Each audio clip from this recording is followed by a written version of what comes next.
menjauhkan diri dari larangan-larangan Allah SWT. Takwa berupa kesadaran penuh bahwa sebenarnya kehidupan ini adalah sementara waktu yang diberikan kesempatan oleh Allah Ta'ala untuk menabuh amal demi untuk memilih kebahagiaan hakiki dan abadi di akhirat nanti.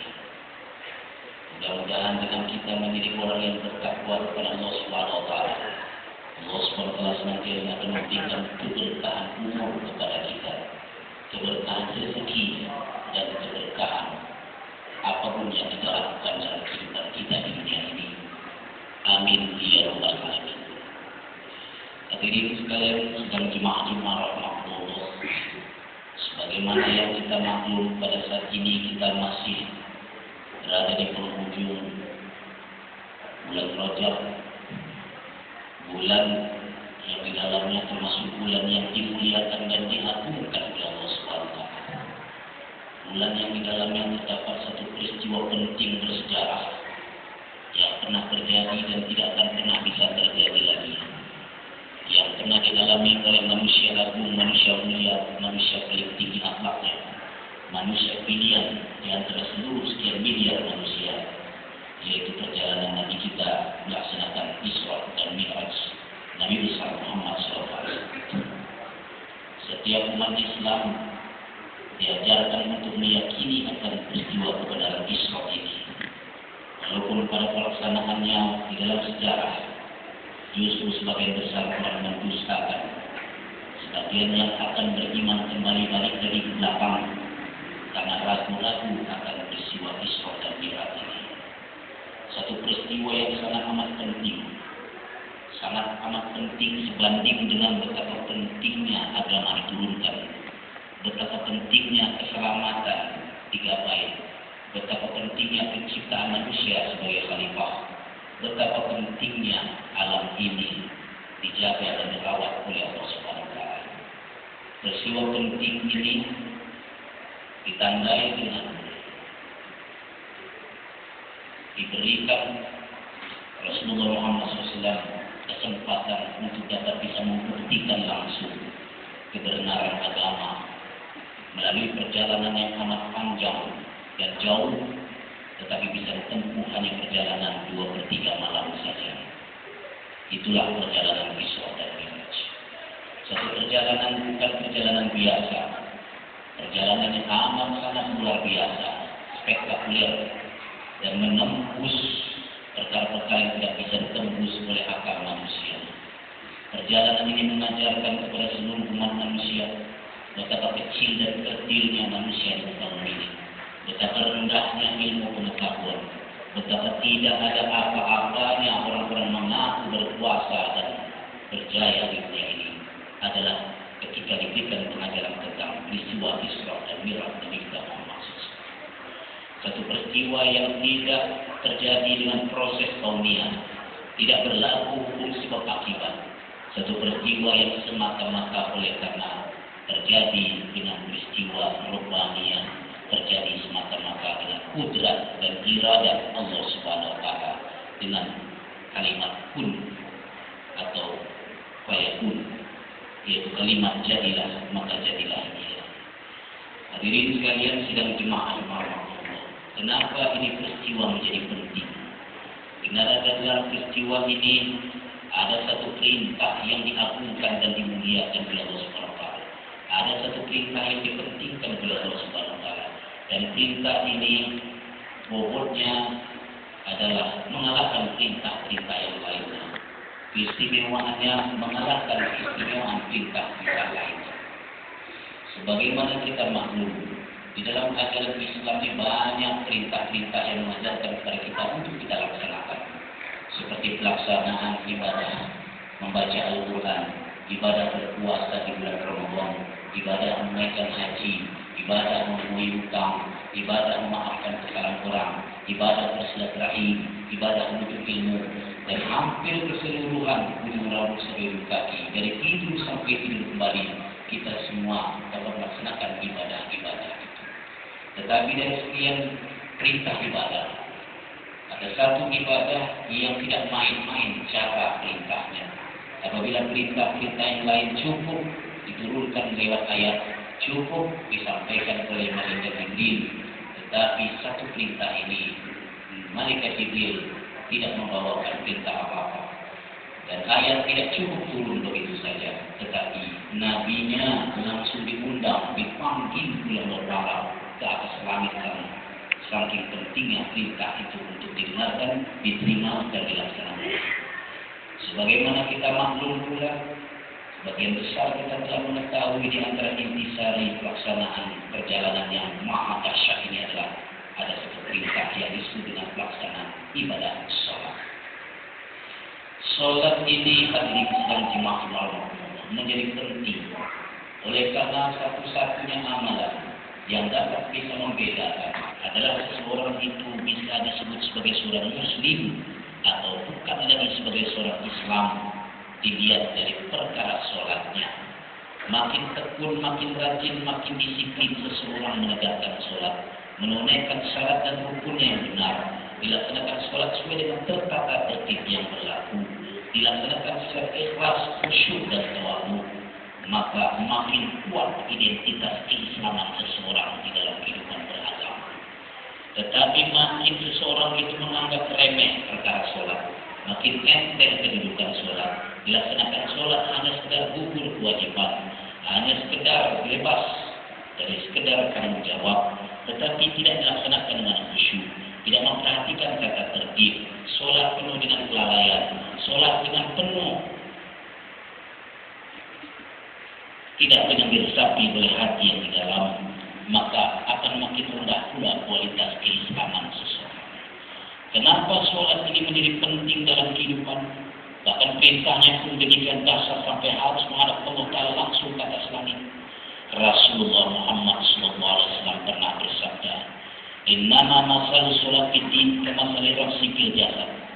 Sesungguhnya sholat di dalam agama persis seperti kedudukan kepala kepada badan manusia. Sesungguhnya kedudukan sholat di dalam agama seseorang adalah persis laksana seperti kepala pada badan manusia. Kita tahu anggota tubuh kita yang paling penting yang harus kita miliki adalah kepala. Walaupun kita dalam hidup tidak memiliki sebuah tangan, tidak memiliki sebuah kaki, atau dalam keadaan cacat, tetapi apabila kepala masih ada tanda kehidupan kita di dunia ini. Tetapi walaupun seseorang memiliki tangan yang lengkap, badan yang bagus, kaki yang lengkap, tetapi tidak punya kepala, mustahil manusia akan hidup di muka bumi ini. Oleh karena itulah hadirin rahimakumullah, kaitannya dengan sholat sebagai kepala dalam amal ini. Besok kata Rasulullah Muhammad SAW, awal pertama sekali akan dihisab, dimintakan pertanggungjawab, yang akan diperiksa lebih dahulu adalah perkara sholatnya. Apabila sholat ini baik, bagus, beres, dan diterima ibadah sholatnya oleh Allah Ta'ala, akan dianggap baik pula amal-amal yang lain. Tetapi apabila perkara sholat ini sudah mulai bermasalah, sholat dikerjakan asal-asalan, senantiasa melalaikan waktu-waktunya yang benar, senantiasa sibuk dengan urusan dunia, dan sholat selalu hanya sekedar di akhir waktu saja, atau karena waktu hanya sempatnya saja. Besok di akhirat dia akan menghadap Allah Subhanahu wa Ta'ala seperti orang yang tidak memiliki kepala. Ataupun sholat dikerjakan seperti semau-maunya. Sholat menurut apa yang menjadi kehendaknya, bukan dia yang menurut apa yang menjadi waktunya sholat. Maka diibaratkan sholat ini, Rasulullah SAW pernah bersabda dalam sebuah hadis, setiap orang usai melaksanakan sholat, maka sholat ini akan keluar dari badannya, sholat ini akan keluar dari tubuhnya. Ketika sholat ini dikerjakan dengan baik, cukup sah dan rukun, sesuai dengan kata aturan sunnah, ikhlas, khusyuk, dan berpengaruh sholat dalam kehidupan dan jiwanya, sholat ini akan keluar berupa cahaya dan mengatakan kepada orang yang sholat tadi, engkau telah melakukan ibadah yang baik, engkau telah melakukan ibadah yang sempurna, dan nanti di akhirat aku akan menjadi syafaat untuk menolongmu ketika engkau bermasalah di akhirat.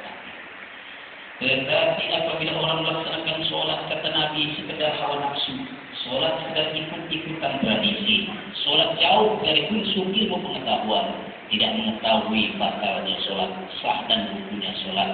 Sholat hanya sekedar sholat tradisi, sehingga tidak tahu bagaimana cara khusyuk, tidak tahu bagaimana cara tertib, tumakninah, pakaian ada najis tidak diperhatikan, waktu yang sudah tetapkan tetap saja selalu melengsir dari waktunya, maka sholat ini pun juga akan keluar dari tubuhnya dan mencaci maki orang yang sholat dengan tidak sempurna. Karena Allah Subhanahu wa taala telah memberikan kepada kita waktu 24 jam untuk makan, untuk minum, untuk bekerja istirahat. Allah Subhanahu wa taala hanya meminta hambanya berkomunikasi langsung kepada Allah taala selama 24 jam itu kurang lebih sekitar 25 menit saja. Kalau kita mau pukul rata, sebaik-baik orang sholat standarnya minimal 5 menit dalam satu waktu sholat. Lalu sholat selanjutnya juga demikian, 5 kali 5 waktu sholat menjadi 25 menit.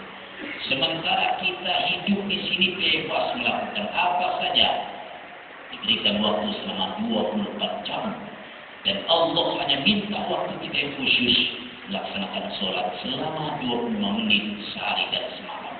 Apabila kita tidak menunaikan dengan baik dan sempurna, tidak memperhatikan syarat dan rukun dan tata tertib, tidak mengetahui apa yang kita baca, tidak mau belajar bagaimana tata cara melaksanakan sholat baik dan benar, betapa zolimnya kita di hadapan Allah Ta'ala yang telah memberikan sebanyak-banyak waktu untuk kita manfaatkan, tetapi dia hanya minta 25 menit waktu saja sehari dan semalam. Hadirin sekalian rahmatullah, inilah status, inilah identitas keislaman seseorang. Apapun yang dilakukan, walaupun dia adalah orang yang ahli puasa, ahli zakat, ahli baca Quran, ahli zikir, ahli sedekah, seluruhnya akan dihitung nol besar, nonsen apabila orang itu melalaikan sholatnya. Di tengah-tengah kehidupan saat Islam barusan saja disebarluaskan, banyak orang yang akan melaksanakan sholat, tetapi sebagian orang-orang kafir juga berat untuk melaksanakan sholat ini. Padahal juga mereka ada keinginan untuk memeluk Islam ketika itu. Maka sebagai segerombolan orang-orang kafir Jahiliyah Quraisy datang menghadap Nabi, minta keringanan supaya mereka mau memeluk Islam, tetapi mereka minta dibebaskan untuk meninggalkan sholat. Sehingga asalnya di antara juru bicara mereka mengatakan, ya Muhammad, kami satu kaum bersedia untuk memeluk Islam, tetapi tolong kami diberikan keringanan untuk menunaikan ibadah selain ibadah sholat. Saat itu Nabi SAW langsung berbicara tegas, berbicara keras, sehingga beliau berkata, la islama illa bisalah. Tidak ada disebut orang sebagai seorang Islam kecuali tegaknya sholat di dalam kehidupan. Sholat adalah hubungan yang terdekat antara seorang hamba dengan Tuhan. Sholat adalah kunci pintu masuk surga. Sholat adalah tempat di mana seorang hamba berkomunikasi langsung kepada Allah Subhanahu wa taala. Dan tempat yang paling terdekat seorang hamba kepada Tuhan adalah ketika dia melaksanakan sujud kepada Allah Subhanahu wa taala. Pertanyaannya lah, apa perlunya kita melaksanakan sholat ini? Sholat yang tadi dikatakan pertama adalah rangka untuk memperkuat identitas keislaman kita. Sholat sebagai kepala pada badan manusia dalam agama. Sholat merupakan tiangnya agama. Dan pengaruhnya, manfaatnya, efeknya, dampaknya di dalam kehidupan sehari-hari kembali lagi kepada orang yang sholat tadi. Sedangkan Allah tidak barang sedikit pun akan mengambil manfaat dari sholat-sholat yang kita lakukan, ibadah dan zikir yang kita lakukan, seluruhnya tidak akan pernah mengurangi kualitas kemahabesaran dan kemahakuasaan Allah SWT. Ibadah yang kita kerjakan, manfaatnya untuk kembali lagi